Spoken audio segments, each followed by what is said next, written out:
going to just address distortion and noise really quick. Just so I'm not going to give a real super scientific explanation, but just a basic understanding. We could talk about distortion and noise for hours and hours and hours, and I'm not going to go that complex into it or that in depth into it.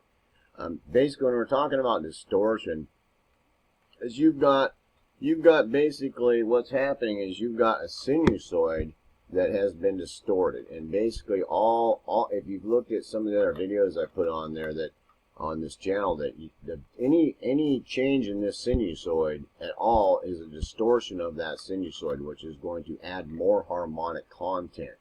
And when I say more harmonic content, basically you're looking at one sinusoid, and any change to this or addition to other, it kind of works both ways, because any change to this sinusoid, it really doesn't exactly work that way. What happens is if you add another sinusoid along next to this sinusoid, you get two sinusoids, and what that forms is a type of complex waveform, which when they're combined will look like a distorted sinusoid, if that makes sense. That's very simple.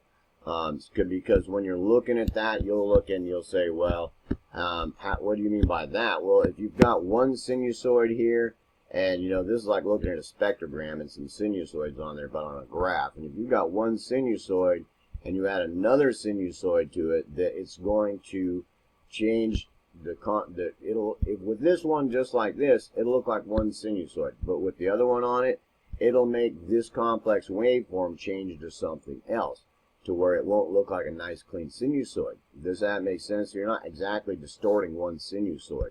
And the issue there is that when you're dealing with distortion, there's two types of distortion.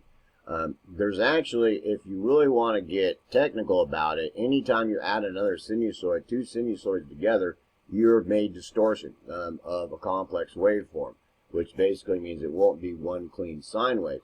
But that's not normally how that it's scientifically put. Most of the time, when you're talking about distortion, there's two types of distortion we're dealing with in the studio. It's overdriving the amperage capabilities of the circuit, which forms varying degrees of a square wave, or you are overdriving the speed capabilities of the circuit, which is forming variable degrees of a triangle wave. And when I say that, try to understand that you're not dealing with one sinusoid when you're overdriving either one of those.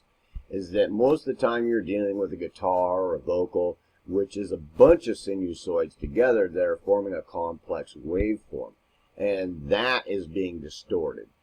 So that if you add distortion, it's not going to come out looking like a square wave. I mean, unless you super overdrive it, and then it will eventually. But most of the time, that when you're dealing with that harmonics and harmonic series, these are waveforms, and it's really hard to kind of understand that, because just a sine wave, it's one note, right? Well, basically it's not exactly, because if you hit a key on a piano, one note, it's got a whole lot of harmonic content, but one sinusoid is one single sinusoid, one sound. That's why it sounds so sterile. And as you add, like, the square wave has got a third, a fifth, and a seventh, and a ninth harmonic with it. And so those together at the levels that you kind of see there, I mean, that's pretty, I mean, it's not telling exact levels, but you can understand that is causing a square wave. And there's even an odd harmonic. So those are basically all odd harmonics, right? And then you've got even and odd harmonics, or just even harmonics. Even harmonics are just odd harmonics. And this is a sawtooth wave, and you can see there's more harmonic content. It's a much smoother sounding distorted sine wave, because all these waves are basically a sine wave that's distorted. Because anytime you add another sine wave to another sine wave, that it's going to produce what looks like some type of sinusoid that's been distorted.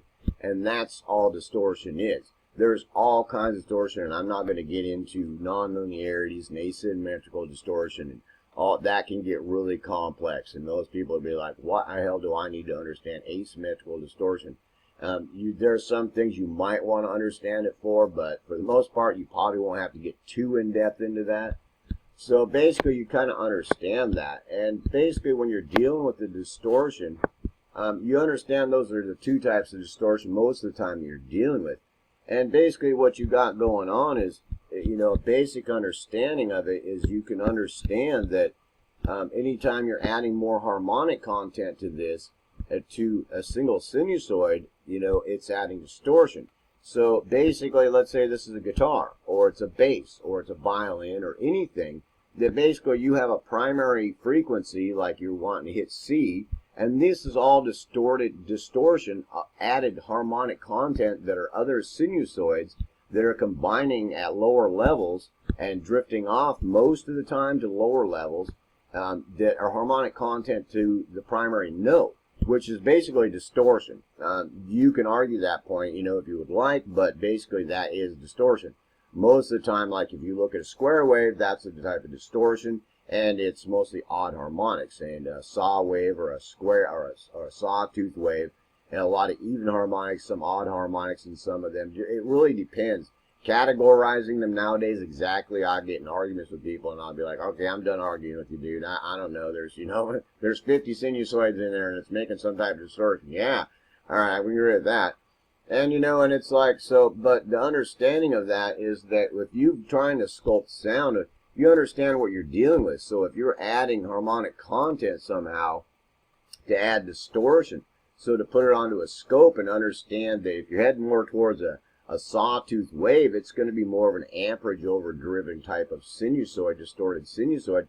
And if you're heading more towards like a sawtooth wave, or a triangle wave, it's more of like overdriving the speed capabilities, and it'll sound more like a strings. Strings got, that they sound nice and smooth. Everybody loves violin strings or cello strings because they have that nice smooth distortion that saw or triangle shaped wave. Most of the time it's periodic or a quasi-periodic waveform, and it's not periodic. But at least you kind of understand what's going on there with the distortion and what that is. Because it can be very complex, but just kind of understand that it's basically the harmonic content, and anytime you add anything to it, it's going to add distortion to it.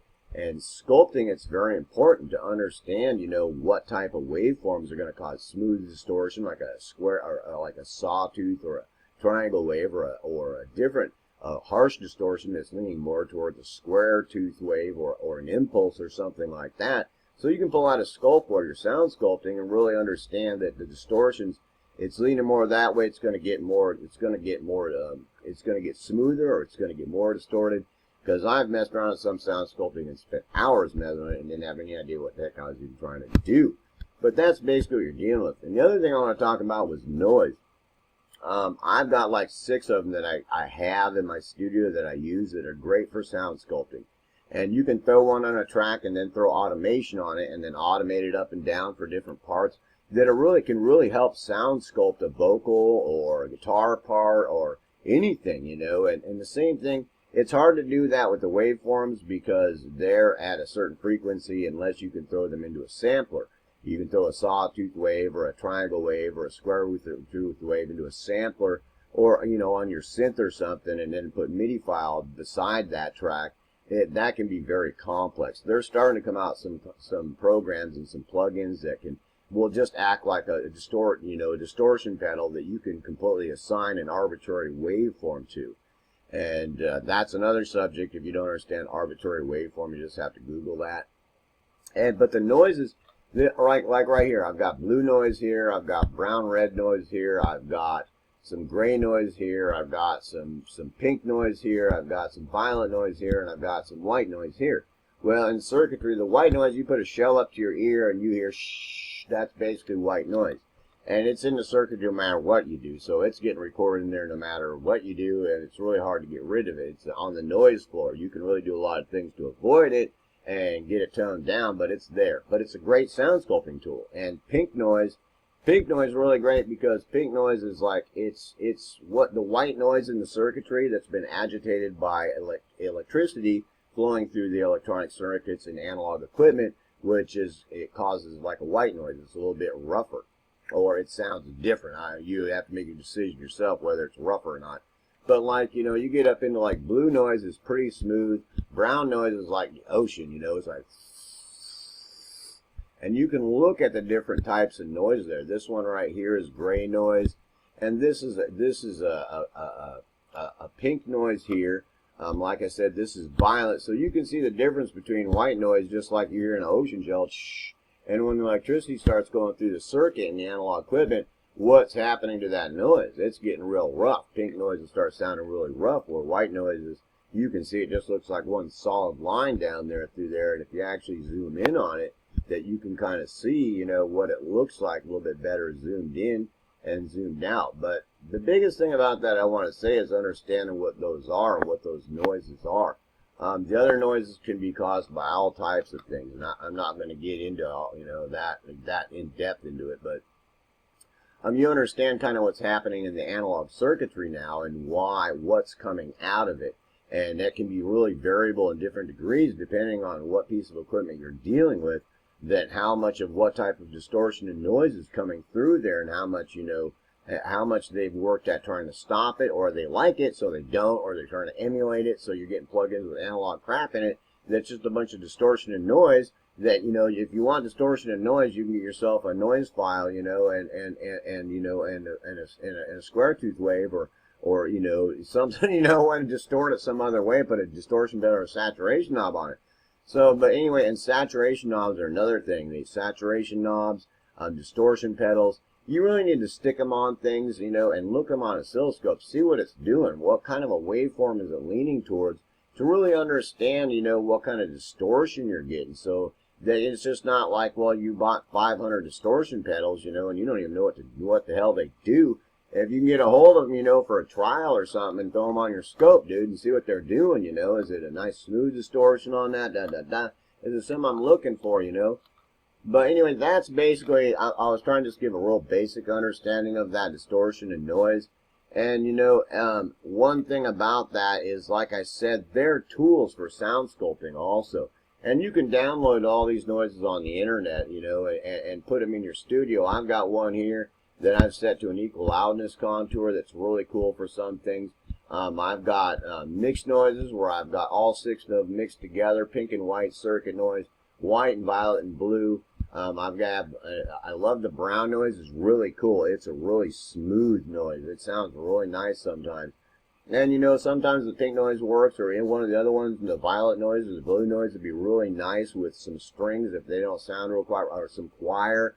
And I got this choir that just doesn't quite sound that natural. It doesn't sound that good. And I'll put some noise behind it, you know, and it sounds really good. It just kind of, it's just almost like doing dithering, you know. Dithering, when you're dithering, it's because if you've got truncated information, so it's like chopped up. And sometimes any of those instruments can have that same problem. And a little bit of noise back there, which basically what dithering does, it can help. Does that make sense? And so you're basically trying to fill in some gaps to try to fill it out and smooth it out with the noise that you got there with one of those noise files. And you can shift duplicate it all the way across the track and then control bounce it together, you know, so it's one solid piece of audio. And you can automate it up and down for different parts of the choir or the vocal or something like that. And, you know, it's, you know, those kind of things. It's like, you know, because some vocal, you know, you'll hear people, they'll get, you know, 10 different microphones for vocalists. And basically they're trying to find one that works for that vocalist. And basically they're trying to find one that has the exact type of noise in there, a noise that's complementary to them, and they're trying to find one that's got the distortion in the circuit that's complementary to their voice, basically. Does that make sense? And it's that simple what they're trying to do. And if you've got a load of noise files and you've got some waveform files, and, you know, really mess around with trying to figure out how to use those wave files in a sampler or something to go behind there. You know, does that make sense? And sometimes it's a little hard when they're wobbling and stuff like that, but you can still do a whole lot of stuff just with the noise and with some distortion pedals that'll actually change with the vocalist or with whatever instrument you're doing with the distortion and noise. So that's just kind of a basic thing. This is a real basic video, but I sure hope it opened up some doors for you and maybe got you some thinking about a few things, and you got a little bit better understanding of what distortion is, and that it helps you out in your mix. And maybe if you got a question, you ping me and ask me a question. Peace out, love, dude. Have a nice day.